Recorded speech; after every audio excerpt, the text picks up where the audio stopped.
શ્રી કૃષ્ણ અવતારનું બહુ મોટું મહાત્મ્ય ગાયું છે.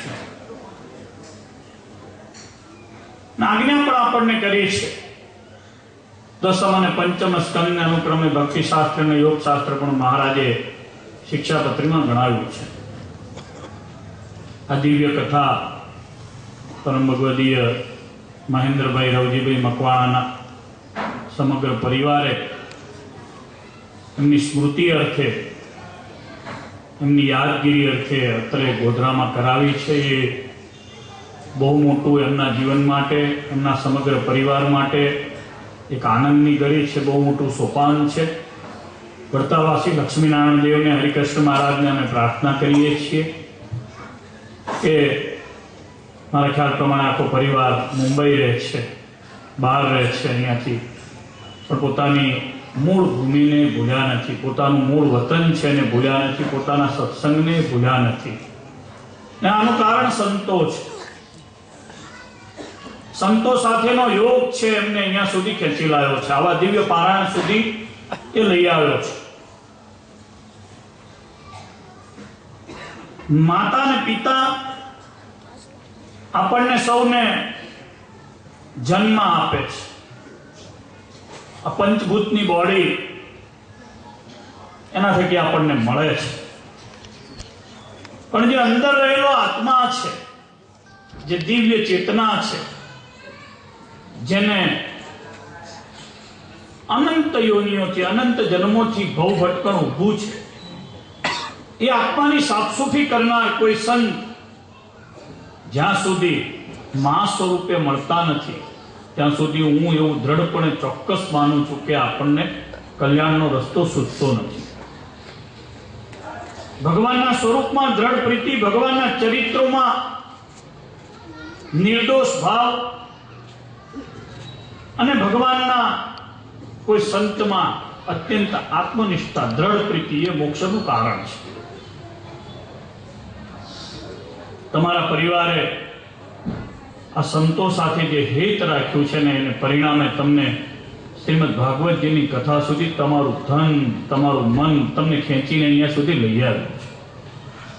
આ બહુ મોટા પુણ્યની વાત છે. સહેજે સહેજે ઘોર કળિયુગમાં હમણાં પુરાણી સ્વામીએ કહ્યું એમ 5000 વર્ષ પહેલાના જે ચરિત્રો છે પણ અત્યારે આપણને એટલા જ પ્રસ્તુત લાગે છે, એટલા જ દિવ્ય લાગે છે, એટલા જ આપણને પ્રાસંગિક લાગે છે કે હમણાં જ આપણી નજર સામે પરમેશ્વરનો અવતાર આ લીલા કરી રહ્યો હોય, પરમેશ્વર આ લીલાને કરી રહ્યા હોય, શ્રી હરિ જાતે પોતે પ્રગટ હોય એવું જ જાણે શ્રીમદ ભાગવતજીને જ્યારે વાંચીએ, આવા વિદ્વાન વક્તાશ્રીઓના મુખે જ્યારે આપણે કથાને સાંભળીએ ત્યારે આપણને એવું હૃદયમાં ફીલ થાય, આપણને એવું પ્રસ્તુત થાય. એટલે આવા ઘોર કળિયુગમાં પણ મનુષ્યને કલ્યાણ આપી શકે, મોક્ષ આપી શકે એવી દિવ્ય કથા. આપણે ભાગ્યશાળી છીએ. આ દેશમાં આપણો જન્મ થયો. આ પવિત્ર ભારત વર્ષ એક જ એવો દેશ છે જે દેશમાં પરમેશ્વર અને પરમેશ્વરના અવતારો કાયમ થાય છે. ભગવાનને જન્મ જ્યાં ધારણ કરવાનું મન થાય છે, જ્યાં ભગવાન સદાય બિરાજે છે, જ્યાં ભગવાને પોતે જાતે પોતાના અપર સ્વરૂપો પધરાવેલા છે, જ્યાં ભગવાન પોતે પોતાના દિવ્ય ચરિત્રોને અંશા અવતાર રૂપે વ્યાસજી વગેરે સ્વરૂપે કહી ગયા છે. એ સત્શાસ્ત્રો જ્યાં અવેલેબલ છે એવા પવિત્ર દેશમાં આપણને જન્મ મળ્યો છે. એવી દિવ્ય સંસ્કૃતિમાં આપણે રહીએ છીએ કે જ્યાં સહેજે સહેજે આપણું કલ્યાણ થાય છે. એટલે આપણે ભાગ્યશાળી છીએ. આપણા ભાગ્યનો કોઈ પાર નથી. ભગવાને જ્યારે અતિશય કૃપા કરી હશે ત્યારે તમને આ દિવ્ય સત્સંગમાં જન્મ મળ્યો હશે. આ સત્સંગ મળવો એ પૂર્વનું બહુ મોટું પુણ્ય હોય અને મળે છે.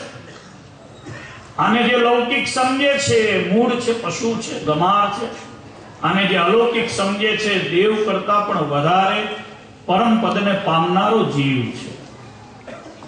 કારણ કે આ અમૂલ્ય છે, આ અલૌકિક વસ્તુ છે. અહીંયા જે બેસીને જે સાંભળવા મળશે હમણાં 3 કલાક સુધી ભગવત ચરિત્રો, એ સત્સંગના યોગ વિના બનતું નથી. સત્સંગનો યોગ પરમેશ્વરની કૃપા અને ભગવાનના સાધુની દયાએ કરીને મળે છે. આવા મોટા સંત જ્યારે આપણે ત્યાં ભગવાનના ચરિત્રો કહેવા માટે જ્યારે આપણને આવ્યા હોય ત્યારે હું માનું છું કે આખા કાછિયાવાડમાં રહેલા તમામ જીવોનું બહુ મોટું સદભાગ્ય ગણાય. અહીંયા ઉપસ્થિત તમામ હરિભક્તોનું અને જે ધાર્મિક સજ્જન ધર્મપ્રેમી હરિભક્તો છે સૌનું સદભાગ્ય ગણાય કે એમને ભગવત ચરિત્રોનો લાભ મળશે. આ કળિયુગમાં લાભ મળશે. થોડા સમયમાં, ઓછા સમયમાં કેવળ ભગવત ચરિત્રોને પાનારા સંતો મળવા. તમને જમાના પ્રમાણે ખ્યાલ છે ભગવાનના ચરિત્રોનું માર્કેટિંગ ઓછું છે, પોતાનું માર્કેટિંગ વધારે છે, સ્વનું માર્કેટિંગ વધારે છે. વ્યક્તિગત જીવનની મહત્તાઓ વધી છે, પરમેશ્વરના જીવનની મહત્તાઓ ઘટાડી પોતાને ઉપસવાની વાતને દ્રઢ કરનારા મનુષ્યોથી, એવા પુરુષોથી ધાર્મિક જગત ખરડાયેલું છે. ત્યારે એની વચ્ચે આવા સત્પુરુષો દ્વારા આપણને ભગવાનની કથા વાર્તાનો લાભ મળે છે. આ સત્સંગ અમસ્તોય વડતાલવાસી લક્ષ્મીનારાયણ દેવને સમર્પિત સત્સંગ છે. પ્રથમથી શ્રી હરિ સ્થાપિત મૂળ સંપ્રદાયને વળગી રહેલો સત્સંગ છે. વડતાલને વળગી રહેલો સત્સંગ છે. હું વડતાલનો છું, વડતાલ મારું છે. હરિકૃષ્ણ મહારાજ લક્ષ્મીનારાયણ દેવનો હું દ્રઢ આશ્રિત છું એવું આ બધા જ હરિભક્તોના હૃદયમાં ફીટ છે. અને પરમ પૂજ્ય પુરાણી સ્વામી પૂછતા હતા કે આ સત્સંગમાં કેટલા હરિભક્તો હશે. મેં કીધું આ કાછિયા પટેલ જ્ઞાતિમાં જેનો જન્મ થાય ને બધા હરિભગત જ હોય. જેનો જીવ અનંત યોનિમાં ફર્યા પછી કોઈ નંદના યોગમાં આવ્યો, મહારાજની દ્રષ્ટિમાં આવ્યો, ભગવાનની દ્રષ્ટિ આગળથી પસાર થયો છે. ક્યારેક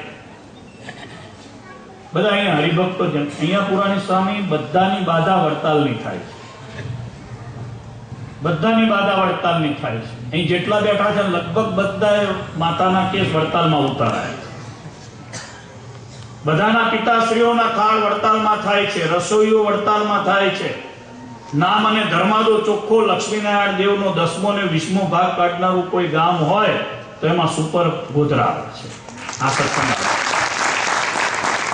આપને આશ્ચર્ય થશે, 30 થી 40 લાખ રૂપિયા ઉપરાંતનો ધર્માદો દર વર્ષે વડતાલમાં ગોધરા સત્સંગ સમાજ. પાછી બીજી બધી સેવા જુદી, લોજની સેવા જુદી, ગરડાની સેવા જુદી, વડતાલની સેવા જુદી. આજે જ બધી 4 બસો વડતાલ જઈ સમાપન મહોત્સવમાંથી બહેનો બધા અહીંયા આવ્યા છે, પાછા કથામાં આવી ગયા છે. આ સત્સંગ જાગૃત સત્સંગ છે. એનું કારણ એ છે કે આ સત્સંગને સદગુરુ પુરાણી સ્વામી શ્વેત વૈકુંઠદાસજી સ્વામી હતા, એમણે આમાં પાયો નાખ્યો છે. મોટા નંદ સંતોએ આના પાયા નાખ્યા છે. શાસ્ત્રી સ્વામી હરજીવનદાસજી આ સત્સંગને દેવના પિયુષ પાયા છે.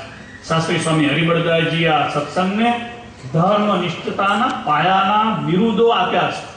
આગેવાનો બનાવી સત્સંગમાં પ્રથમ હરોળમાં પંક્તિમાં બેસાડે એવો સત્સંગ મહાપુરુષોએ ઘડીને તૈયાર કર્યો છે.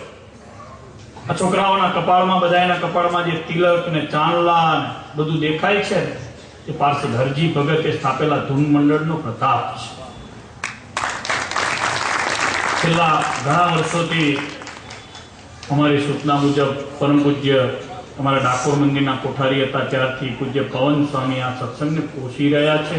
આ સત્સંગનું તમામ પ્રકારે સર્વાંગી પોષણ કરી રહ્યા છે. શિબિરો કરવી, આ સત્સંગને સત્સંગમાં ગાઈડન્સ આપવું, તમામ યુવાનોને લક્ષ્મીનારાયણ દેવ સાથે એમ કેમ પ્રકારે હેત ભાવ પ્રેમથી જોડી રાખવા, સંતોમાં નિર્દોષ પ્રેમ આપવો, લક્ષ્મીનારાયણ દેવના કથા વાર્તાના પ્યાસી હરિભક્તોને શ્રીજી મહારાજનો દ્રઢ નિશ્ચય કરાવવો, આ બધી વાતથી પ્રભુ સ્વામીએ ખૂબ મોટું આ સત્સંગને પોષણ આપ્યું છે. અને આ 5 દિવસની કથામાં માનું છું કે શાસ્ત્રી મહારાજના દ્વારા દિવ્ય પરમેશ્વર ભગવાનના ચરિત્રો દ્વારા તમારું ખૂબ મોટું પોષણ થશે, સત્સંગનું પોષણ થશે. યજમાન પરિવારે ખૂબ સારો લાભ લીધો. આખો સત્સંગ સમાજ તમારા ઉપર રાજી છે.